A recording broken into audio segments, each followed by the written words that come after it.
अभी तक राजनीति में पुतला दहन के बारे में अपन सुने और देखे होगा, लेकिन अब राजनीतिक विरोध प्रदर्शन में पुतला दहन के जगह पुतला विसर्जन के परंपरा घलो शुरू हो गए है। पूरा मामला कोरिया जिला के मनेन्द्रगढ़ ले आगू है। दरअसल पुतला जलाए में पुलिस प्रशासन के बंदिश के तोड़ भाजपा के भाजयुमो कार्यकर्ता मन निकालत हुए कहिन के जब भी सत्ताधारी दल के नेता मन के पुतला दहन करे जाते तो पुलिस कर्मी पानी डाल के पुतला नहीं जलाए दे। ऐसन में विरोध बर भाजयुमो कार्यकर्ता मन पुतला विसर्जन के परंपरा के शुरुआत करी।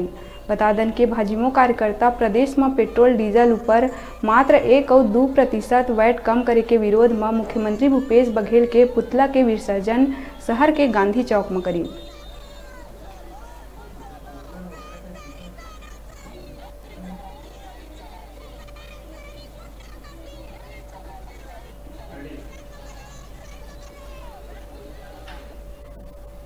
अभी रुका था छोटे से ब्रेक लिए बार आप मन बने रहा न्यूज़ 36 छत्तीसगढ़ के आवाज के संग।